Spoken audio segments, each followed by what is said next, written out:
Baik, langsung saja. Sebelum pemaparan materi tentang digital transformasi, akan ada pembukaan yang akan disampaikan oleh Bapak M. Aprindi selaku Direktur Perencanaan dan Pengembangan Bisnis. Kepada Bapak Aprindi kami persilakan.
Assalamualaikum warahmatullahi wabarakatuh. Waalaikumsalam warahmatullahi wabarakatuh. Selamat pagi. Pagi.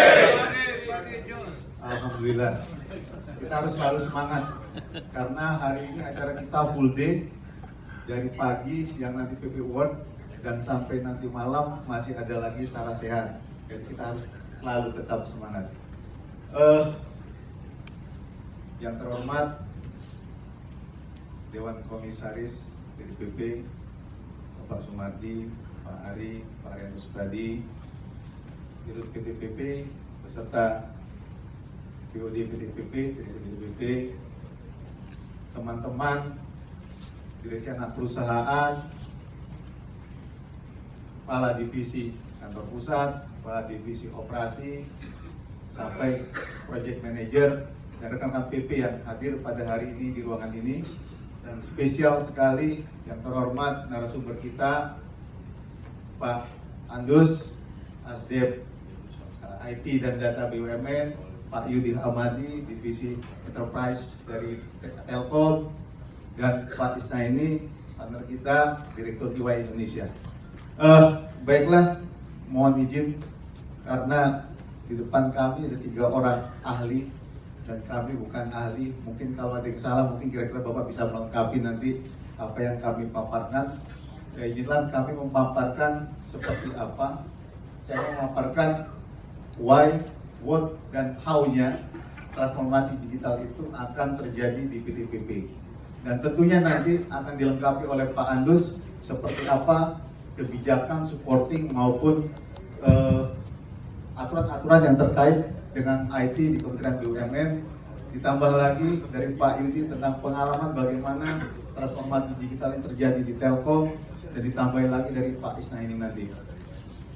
Baiklah, kita mulai.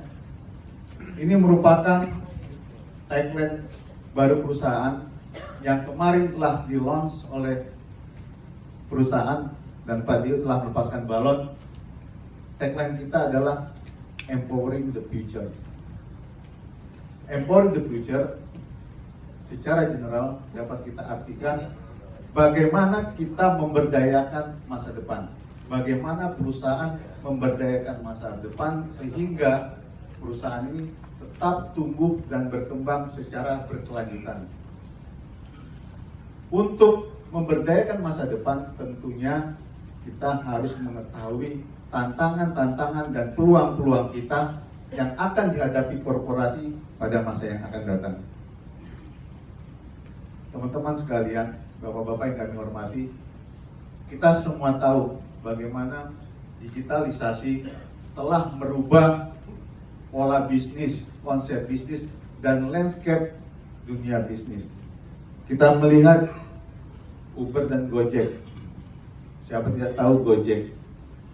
Dia tidak mempunyai kendaraan, tapi merupakan perusahaan transportasi terbesar. Airbnb tidak punya hotel, tidak punya properti, tapi dia merupakan perusahaan terbesar untuk accommodation provider. Siapa tak kenal Bukalapak, Alibaba, Tokopedia, yang kita sering buka Bukalapak ini di handphone kita.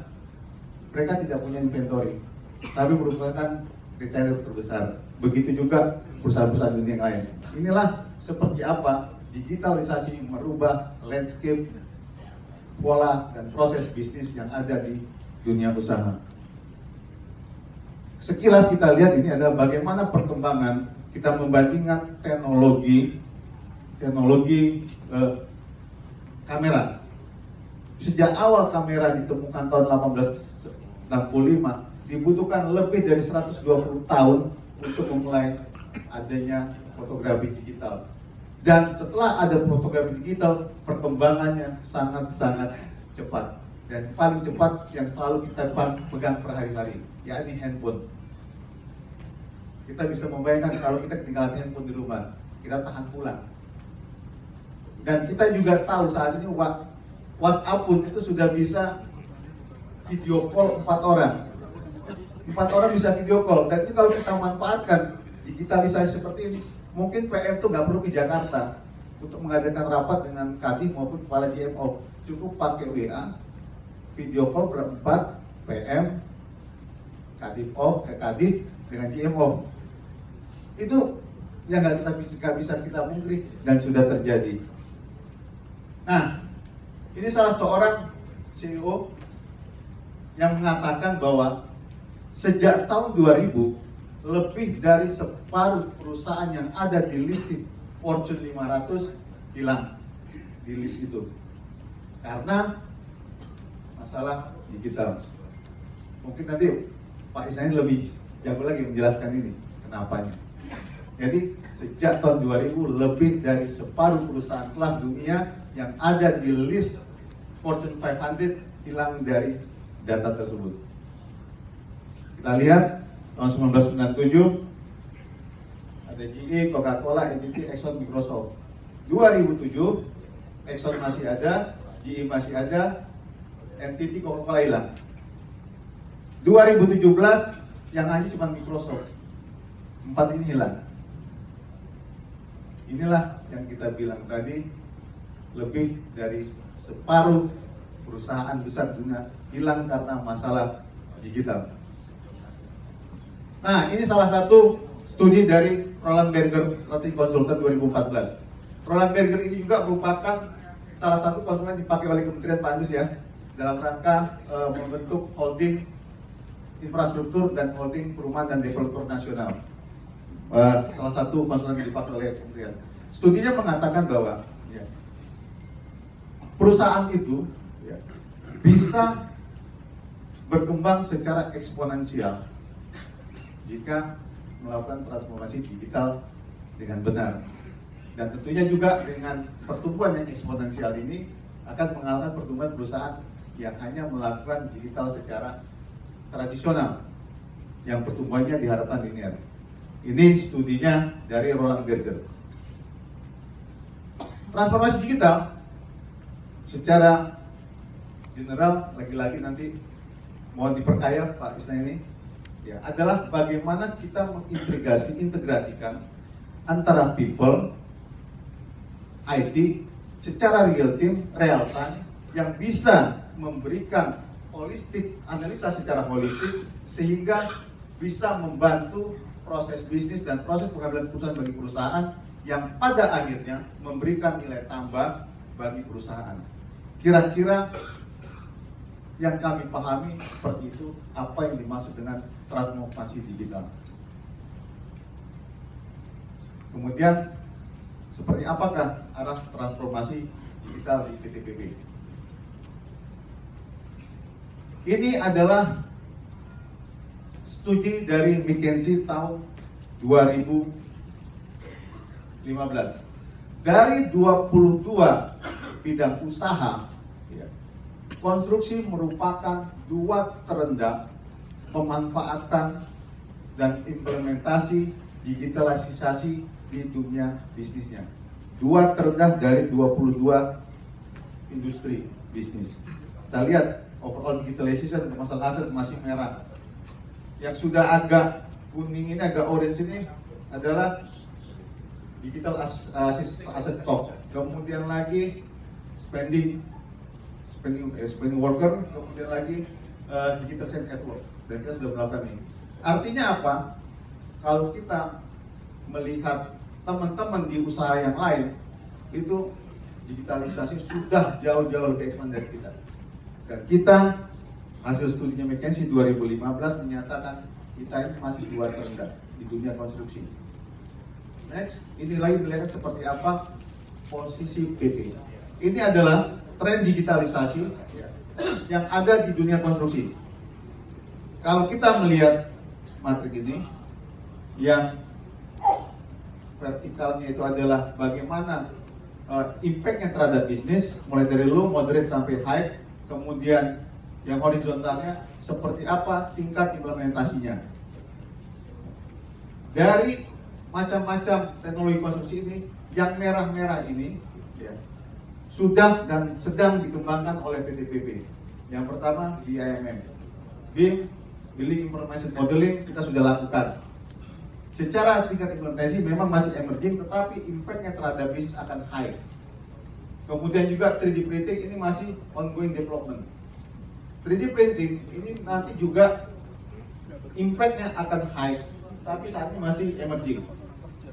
Kemudian RFID tracking ini ongoing development. Ini Pak Is, anak perusahaan PV Presisi, kalau tidak salah sudah memulai ongoing development bagaimana men-tracking semua alat-alat kita yang ada tersebar di seluruh Indonesia. Ya Wais ya. Artinya sudah ongoing. Kemudian customer service analytical, kita juga sudah melakukan ini.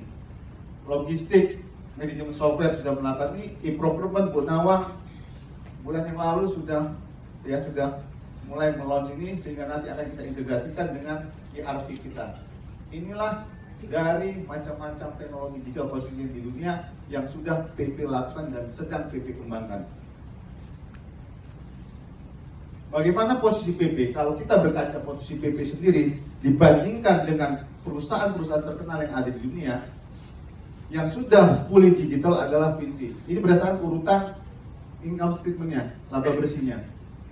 Vinci Freight sudah, kemudian produk Spanyol, Activated Construction ini sudah juga full, kemudian Hyundai Korea sudah, Skansa ini